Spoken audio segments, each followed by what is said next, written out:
नमस्कार, मैं पायल बंसल आपके सामने फिर प्रस्तुत हूँ आगे की कहानी लेकर के। आगे की कहानी का मतलब ये है कि मैंने पिता का संघर्ष आपको सुनवाई थी, तो वो आधा पार्ट था। आज मैं उसके आगे की कहानी आपको पूरी करूँगी। मैंने बताया था लास्ट में, पियोन वहाँ से चला जाता है और उसका मालिक सोचता रह जाता है कि भाई कितनी परेशानियाँ हैं, कितनी जद्दोजहद है। वो थोड़ा सा उसकी बात सुनने के बाद में थोड़ा सोचता हुआ सा रह जाता है, सोचता हुआ ही अपने घर पहुंचता है बॉस। वो खाना भी खाता है, सब कुछ करता है, लेकिन एक सुस्त बना सा रहता है। उसकी बीवी उसको नोटिस कर रही होती है कि ऐसा क्या है कि ये इतना चुप चुप है। तो फिर वो कहते हैं कि क्या बात है, आप जब से आए हैं तब से ऐसे ही चुप चुप हैं, कुछ तो परेशानी है। उसने कहा कि परेशानी नहीं है कोई भी, लेकिन बात ये है कि मेरे ऑफिस में एक पियोन है आज, जिसका बेटा आया था और उसने सारी कथा से सुना दी कि इस तरह से हुआ। उसने बताया कि मैं इतनी परेशानियों के साथ में अपनी ज़िंदगी को जी रहा हूँ, अपने बच्चों को अच्छा खाना पिलाना चाहता हूँ। तब से मेरे जहन में ये लग रहा है, घूम रहा है कि मैं उसके लिए क्या करूँ जो कि उसे हेल्प हो जाए। वो कहती है अच्छा बस इतनी सी बात है। वो कहता है हाँ, मैं उसकी मदद करना चाहता हूँ, लेकिन मैं ये जानता हूँ कि मैं अगर उसे पैसे दूंगा तो वो नहीं लेगा, क्योंकि वो एक स्वाभिमानी इंसान है। स्वाभिमानी कैसे है? क्योंकि वो इतनी मेहनत करके कमा रहा है। अगर वो वैसे ही किसी से मदद लेता तो शायद मैं भी दे देता, लेकिन नहीं, वो दिन रात मेहनत कर रहा है और अपने बच्चों को अच्छी शिक्षा दीक्षा दे रहा है। अब मेरे सामने ये समस्या है कि मैं उसके लिए ऐसा क्या करूं जिससे उसका स्वाभिमान भी बना रहे और उसकी मदद भी हो जाए। बीवी कहती है कि आपने बताया कि वो इतवार के दिन यानी कि संडे, उस दिन फलों की रेडी लगाता है, यानी कि उसे फल बेचने का अनुभव है और उसे पता है कि फल कहाँ से खरीदे जाएंगे और कैसे लिए जाएंगे। कहता है हाँ, उसने मुझे यही बताया था। तो आप एक काम कीजिए, अपने ऑफिस में कल उसे जब वो आए उसे इंट्रोड्यूस कराइए कि हम आप लोग जो फल खरीदते हैं, किसी से कोई बाउंडेशन मत रखिएगा कि नहीं इसी से ही खरीदें, लेकिन अगर आप फल खरीदते हैं, जो भी खरीदते हैं, आप उसे एक दिन पहले इसको बता दीजिए, अगले दिन ये आपके लिए लाया करेगा।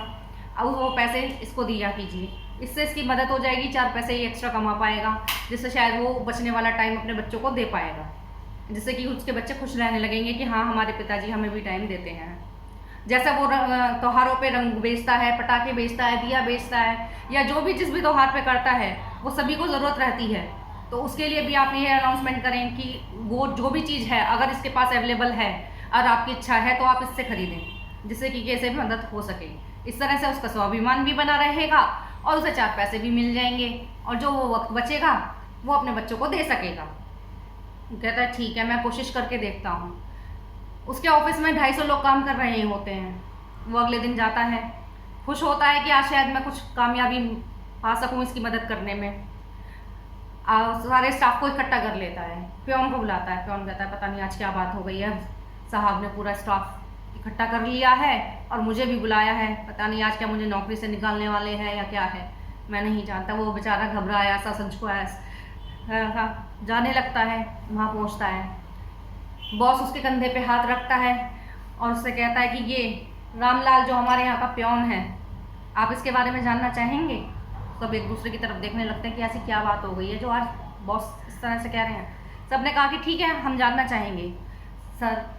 बॉस उसकी पूरी व्यथा बताता है, कहता है कि इसका कोई मजाक या वो नहीं है, या इसने मुझे सुनाने के लिए नहीं कहा है, लेकिन कल कुछ हमारी ऑफिस में ऐसा हुआ जिसे मैंने आज सुनाना ज़रूरी समझा।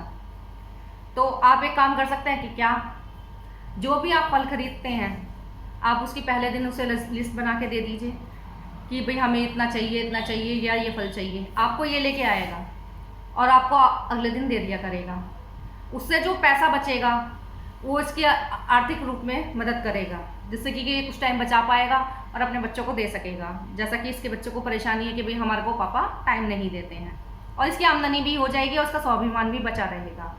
ऐसे ही आप त्योहारों पे कर सकते हैं, जो सामान इसके पास अवेलेबल हो आप इससे खरीद सकते हैं। अगर आपका मन ना हो तो कोई बाउंडेशन नहीं है, कोई ज़बरदस्ती नहीं है कि आप इसी से खरीदें, लेकिन हम किसी की अगर कुछ मदद कर सकते हैं और उसकी ज़िंदगी में कुछ खुशी उसके लिए आ सकती है तो ये पुण्य वाली बात होगी। मदद तो होगी लेकिन हमारे पुण्य के खाते में भी जुड़ेगी, क्योंकि हम किसी ऐसे इंसान की मदद कर रहे हैं जिसे वास्तविकता में ज़रूरत है। काम एक अलग है लेकिन ज़रूरत एक अलग चीज़ भी है।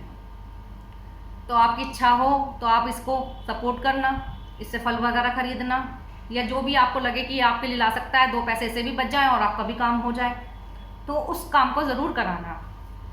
सब कहते हैं ठीक है सर, हम तैयार हैं, उसको सब सपोर्ट करने के लिए तैयार हो जाते हैं और उसको लिस्ट भी बना करके देते हैं, तो उसकी हेल्प होने लगती है। वो पियोन आंखों से रोया हुआ सा अपने बॉस की तरफ देखता है, उसके पैर पड़ने लगता है। बॉस कहता है मैंने कुछ नहीं किया है, मैंने सिर्फ एक तुम्हारी स्वाभिमान के साथ मदद करने की कोशिश की है, मेरे लिए कल ले आना 2 किलो सेब, 1 दर्जन केला। वो हंसने लगता है, कहता है हाँ साहब ज़रूर लाऊंगा, आपने मेरी बहुत बड़ी मदद की है। जिस तरह से आपने देखा कि उस कहानी में उस बॉस ने और उस पूरे स्टाफ ने उस पियोन की छोटी सी मदद से उसके चेहरे पे खुशी, उसके बच्चे के लिए वक्त, उसके लिए स्वाभिमान के साथ में पैसे कमाने का भी जरिया निकाल दिया। इस तरह से अगर हमारे जीवन में कोई ऐसा व्यक्ति मिलता है और हमें लगता है कि हम उसकी मदद कर सकते हैं, तो ज़रूर कीजिए। इस मदद का आपको फल ज़रूर मिलेगा। अच्छे कर्म करते रहिए और आगे अपनी ज़िंदगी को अच्छे से जीते रहिए। अगर आपको यह कहानी मेरी अच्छी लगी हो तो प्लीज़ लाइक, सब्सक्राइब और शेयर करें। धन्यवाद।